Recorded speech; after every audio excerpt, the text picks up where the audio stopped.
Hi friends, అందరూ ఎలా ఉన్నారు? మీరంతా బాగుండాలి. ఎప్పటిలాగే ఈ రోజు కూడా ఒక యథార్థ సంఘటనతో మళ్ళీ మీ ముందుకు వచ్చేసాను. మరి ఆలస్యం చేయకుండా స్టోరీలోకి వెళ్దామా? అయితే ఈ స్టోరీలోకి వెళ్ళబోయే ముందు మీ అందరికీ ఒక చిన్న రిక్వెస్ట్. ఇంతవరకు మీరు వీడియోని లైక్ చేయకపోతే దయచేసి నా కోసం ఒకే ఒక్క లైక్ చేయండి. ఎందుకంటే మీరు ఇచ్చే ఒకే ఒక్క లైక్ ద్వారా మన వీడియో చాలా ఎక్కువ మందికి రీచ్ అవుతుంది. ఓకే, దయచేసి మీరు వీడియోని లైక్ చేస్తారని కోరుకుంటూ, మీ లైఫ్ లో జరిగిన రియల్ స్టోరీని మాకు షేర్ చేసుకుంటే మేము మీ స్టోరీని కూడా యూట్యూబ్ లో అప్లోడ్ చేస్తాం. రైటర్ గా మీ పేరు, మీ ఫోటో పెట్టి వీడియోని తీస్తాం. మీ అమూల్యమైన అనుభూతిని మాతో షేర్ చేసుకోమని కోరుకుంటున్నాం. ఆలస్యం చేయకుండా స్టోరీలోకి వెళ్దాం. నా పేరు రాము. నా హాస్టల్లో జరిగిన స్టోరీని మీతో పంచుకోబోతున్నాను. మా హాస్టల్ ఒక గవర్నమెంట్ హాస్టల్. నేను 8th క్లాస్ చదువుతున్నాను. నా వయసు కేవలం 14 ఏళ్లు మాత్రమే. మా హాస్టల్ ఊరికి చాలా దూరంలో ఉంది. మా హాస్టల్ ఒక సమాధుల్లో కట్టారు. మా పక్కనే హాస్టల్, స్కూల్ పక్కనే ఉంటుంది. మా హాస్టల్లో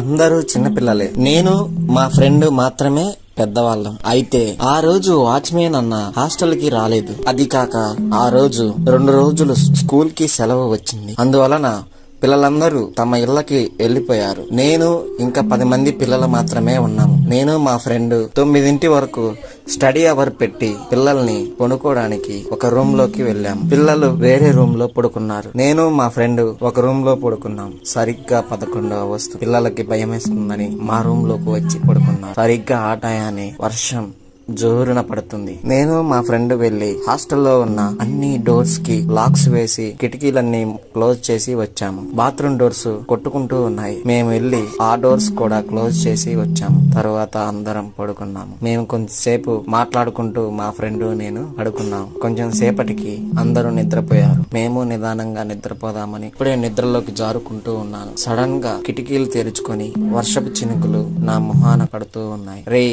అరే కిటికీలు ముయ్యిరా, వర్షం పడుతుంది, అయినా ఇప్పుడెందుకు కిటికీలు తెరిచావని మా ఫ్రెండ్ ని కసిరాను. వాడు ఎంతసేపటికి మాట్లాడకపోవడంతో ఏంటా అని వెనక్కి తిరిగి చూశాను. ఇంకేముంది, కిటికీలు తెరుచుకుని ఉన్నాయి. లెగిచి వెళ్లి కిటికీలు మళ్లీ క్లోజ్ చేసి వచ్చి మళ్లీ పడుకున్నాను. కొంచెం సేపు ఆగిన తర్వాత మళ్లీ సడన్ గా కిటికీలు మొత్తం ఒకేసారి తెరుచుకుని వర్షపు చినుకులు రూమ్ లోకి వచ్చి అందరి మీద పడుతూ ఉన్నాయి. గాలి విసిరి కొడుతుంది. పిల్లల మీద పడి ఒక్కసారిగా పిల్లలందరూ లేచారు. పిల్లలు ఒక్కసారిగా అదురిపోయి వచ్చి మా మీద పడ్డారు. పిల్లలపై వర్షపు జల్లులు పడటం వల్ల పిల్లలు నిద్ర లేచారు. అన్నా ఏంటి ఒకసారిగా కిటికీలన్నీ తెరిచారని చెప్పి గొడవ చేశారు పిల్లలందరూ. అరే గాలి రావటం లేదని కిటికీలు ఓపెన్ చేసాంలే, పడుకోండి మీరు అని చెప్పాము. ఫ్రెండ్ తో నేను అరే ఏంట్రా ఇది ఎట్లా జరుగుతుంది అని అన్నా.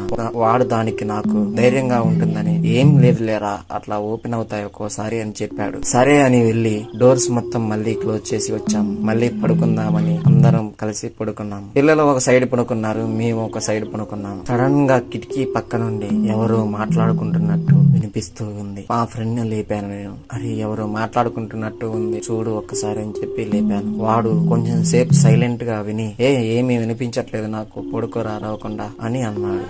అరే సరిగ్గా వినరా, వినిపిస్తుంది, అరే ఏందో తేడాగుంది అని చెప్పాను. ఎవరు అక్కడ ఉన్నారు రా అని చెప్పాను. వాడు దానికి ఏం లేదు, నువ్వు పడుకుంటావా పడుకోవా అని గట్టిగా అరిచారు. నేను పడుకున్నాను. కొంచెం సేపు ఆగిన తర్వాత అడుగుల శబ్దం వినిపిస్తూ ఉంది.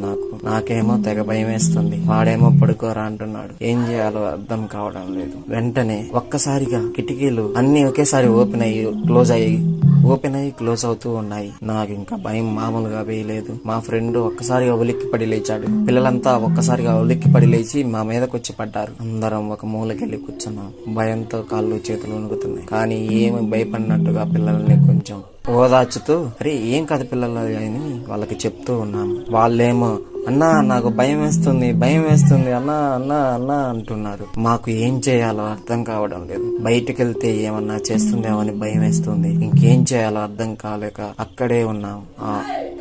బయట నుండి ఏవేవో సౌండ్లు వినిపిస్తూ ఉన్నాయి. అరుస్తున్నట్టు, మనుషులు కేకలు పెడుతున్నట్టు, ఎవరో ఏడుస్తున్నట్లు, పరిగెడుతున్నట్లు, అలా చాలా సౌండ్లు వినిపిస్తున్నాయి. మీకు ఇంకో విషయం చెప్పడం మర్చిపోయాను. మా హాస్టల్ వెనక 4 సమాధులు ఉంటాయి. అవి తవ్వకుండా అవి హాస్టల్ కట్టేటప్పుడు తీసేయలేదు. ఎందుకంటే ఆ స్థలం ఇచ్చిన దాతలది అవి ఆ సమాధులు. అందుకని ఆ సమాధులు అలాగే ఉంచారు. బాత్రూమ్స్ లో నుండి వాటర్ పోతున్న సౌండ్ వినిపిస్తుంది. బయటేమో అరుపులు, అన్ని శబ్దాలే. చుట్టూ మొత్తం ఎవ్వరు ఉండరు. పారిపోదామా ఇక్కడ నుండి ఊరిలోకి వెళ్ళటానికి మినిమం 1 కిలోమీటర్ అన్నా ఉంటుంది. ఏం చేయాలో అర్థం కాలేదు. అక్కడే సైలెంట్ గా కూర్చున్నాం. పిల్లలను చాలా మంది ఉన్నాం. అందరం పిల్లలమే, పెద్దవాళ్ళు ఎవరూ లేరు. హాస్టల్లో ఎంతో సైలెంట్ గా ఉండే హాస్టల్ ఒక్కసారిగా శబ్దాలతో మునిగిపోయింది. వంటగదిలో ఉన్న అన్ని పాత్రలన్నీ సౌండ్ చేస్తూ ఉన్నాయి. ఏడ్పులు, పరిగెట్టటాలు, అంతా ఏవో విచిత్రమైన సౌండ్లు వస్తున్నాయి. అదిరిపోయి పిల్లలందరూ మేము అదిరిపోయి అసలుకి ఏం చేయాలో అర్థం కాలేని పరిస్థితిలో ఉన్నాము. ఇంకేం చేయాలో అర్థం కాక ఒకరి ముఖం ఒకరు చూసుకుంటూ భయపడకుండా ఉండటానికి, ఎంతో ధైర్యంగా ఉండటానికి మా దగ్గర ఉన్న దేవుడి ప్యాడ్లన్నీ తీసుకొచ్చి మా దగ్గర పెట్టుకున్నాం. సరిగ్గా 2:30 వస్తుంది. అప్పుడే సౌండ్స్ కొంచెం తగ్గాయి. సౌండ్స్ ఏమీ రాకుండా ఉన్నాయి. వర్షం కూడా చిన్నగా తగ్గిపోయింది. లైట్ గా తుప్పర మాత్రమే పడుతూ ఉంది. ఇంకేం చేయాలి? సౌండ్లు ఆగిపోయాయి కాబట్టి బయటికి వెళ్ళి ఎవరైనా ఉన్నారో లేరో చూసి వద్దామని బయటకి వెళ్ళాము. నేను మా ఫ్రెండ్ మాత్రమే బయటకు వచ్చాము. పిల్లల్ని లోపలే కూర్చోమని చెప్పి వచ్చాము. సరే అని మా ఫ్రెండ్ నేను చిన్నగా వంటగదిలో ఏముందా అని చెప్పి వంటగదికి వెళ్ళాము. అక్కడైతే ఎక్కడి వస్తువులు అక్కడే ఉన్నాయి. కానీ సౌండ్ ఎలా వచ్చిందో అర్థం కాలేదు. వస్తువులు ఎక్కడ ఉన్నవి అక్కడే ఉన్నాయి. బాత్రూమ్ లో ట్యాప్లు మొత్తం తిప్పి ఉన్నాయి. ఆ వాటర్ పోతున్న సౌండ్ బాగా వినిపిస్తుంది మాకు. నిదానంగా అటు సైడ్ బయలుదేరాము. నిదానంగా ఒక్కో అడుగు వేసుకుంటూ ముందుకు కదిలాము. మా ఫ్రెండ్ కు కొంచెం ధైర్యం ఎక్కువ. నేను వాడి వెనకాల నుంచొని నిదానంగా వస్తున్నాను. కొంచెం సేపు టైం పట్టింది. ఎలాగోలా లోపలికి వెళ్ళాము. వెళ్ళి బాత్రూమ్ ట్యాప్స్ మొత్తాన్ని ఒక్కోటి ఆపుకుంటూ వచ్చి మళ్ళీ నిదానంగా రూమ్ లోకి వెళ్దామని బయలుదేరుతున్నాము. సడన్ గా ఒక్కసారిగా ట్యాప్స్ అన్ని తిరిగాయి. మళ్ళీ వాటర్ పోవటం జరిగింది. మళ్ళీ వాటర్ పోతూ ఉన్నాయి. మాకేమో ఇంకా మామూలు భయమే లేదు. అసలుకే చిన్నపిల్లలం. మాకు మామూలు భయం కాలేదు. పరిగెత్తుకుంటూ వెళ్ళి రూమ్ లోకి వెళ్ళి మూలను కూర్చున్నాము. ఇంకేం చేయాలో అర్థం కాలేదు. ఇంకేం చేస్తాం? ఇంకేం చేయలేం కాబట్టి అందరం సైలెంట్ గా కూర్చున్నాం. తరువాత కిటికీలో నుండి ఎవరో మాట్లాడుకున్న సౌండ్లు వినిపిస్తున్నాయి. ఏం మాట్లాడుకుంటున్నారా అని వినటానికి నిదానంగా ఆ తలుపు దగ్గరికి వెళ్లి కూర్చున్నాము. నేను మా ఫ్రెండ్ మాత్రమే వెళ్ళాము. పిల్లలందరూ అక్కడే కూర్చున్నారు. మా కిటికీకి దోమలు రాకుండా మెస్ ఉండేది. సో అందువలన కిటికీలకి పిన్స్ ఉండవు. కిటికీలకి లాక్స్ వేయటం కుదరదు. ఆ కిటికీలు బాగా స్ట్రాంగ్ గా స్ట్రక్ అయిపోయి ఉన్నాయి. ఆ కిటికీలు ఎంత లాగినా రావు. అలాంటివి ఒక్కసారిగా పటపట అని అటు ఇటు కొట్టుకోవడం స్టార్ట్ అయ్యాయి. ఇంకేముంది, మా గుండెలు పగిలినంత అయింది. వెంటనే లేచి అక్కడి నుండి పరిగెత్తుకుంటూ పిల్లల దగ్గరికి వెళ్ళి కలుసుకున్నాం. అన్నా, మాకు భయం వేస్తుంది, ఏం చేయాలి అని పిల్లలు అరుస్తున్నారు. ఇంకేం చేయాలో అర్థం కాక అందరం సైలెంట్ గా కూర్చోండి అని చెప్పాము. అందరూ సైలెంట్ గా కూర్చొని మమ్మల్ని పట్టుకొని గట్టిగా కూర్చున్నారు. కొంచెం సేపటికి ఈ సౌండ్లన్నీ ఆగిపోయి వర్షం ఆగిపోయింది. తరువాత అప్పుడే వాచ్మెన్ అన్న పని అయిపోయిందని వచ్చేసాడు హాస్టల్ కి. అందరం వెళ్ళి ఒక్కసారిగా అన్న మీద పడ్డాం. ఏమైందిరా అన్నాడు. అన్నా, దెయ్యాలు కనపడ్డాయన్నా మాకు. మమ్మల్ని ఇప్పుడు వరకు డోర్లు కొడుతూ అన్ని సౌండ్లు చేస్తూ ఉన్నాయన్న. మాకు చాలా భయం వేసింది. నువ్వు ఎక్కడికి వెళ్ళిపోయావన్నా అని పిల్లలు అరుస్తూ ఉన్నారు. ఏమైందిరా అని మమ్మల్ని అడిగాడు అన్నాయి. అన్నా, ఇట్లా జరిగిందని చెప్పేశాము. సరే, ఏం కాదులే, మీరేం భయపడకండి. ఇప్పుడు ఏం సౌండ్లు రావట్లేదు కదా, నేను వచ్చా కదా, ఇంకేం ఇబ్బంది లేదులే, మీరు అందరు వెళ్ళి పడుకోండి అని చెప్పాడు. అన్నయ్యని తర్వాత మేము వెళ్ళి అడిగాము, ఏంటన్నా ఈ సౌండ్లని.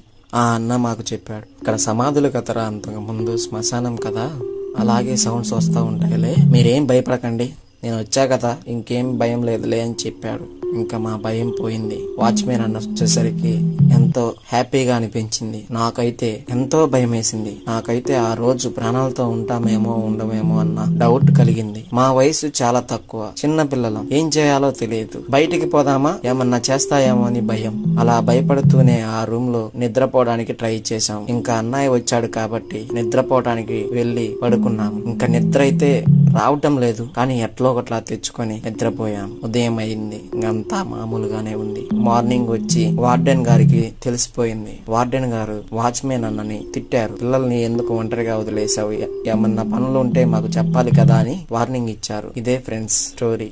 ఇక్కడితో ఇంకా స్టోరీ క్లోజ్ అయిపోయింది. మీకు మా వీడియో నచ్చినట్లయితే ప్లీజ్ సబ్స్క్రైబ్ చేసుకోండి. మీకు తెలిసిన స్టోరీస్, రియల్ గా జరిగిన స్టోరీస్ మాత్రమే చెప్పండి. మీ లైఫ్ లో ఎక్స్పీరియన్స్ అయిన స్టోరీని మా అందరికి చెప్తే మీ స్టోరీని కూడా మేము వీడియో తీసి ప్రజలకు అందిస్తాం. మీ ద్వారా మీకు జరిగిన మీ అనుభూతిని మాతో షేర్ చేసుకోమని కోరుకుంటున్నాము. ఇక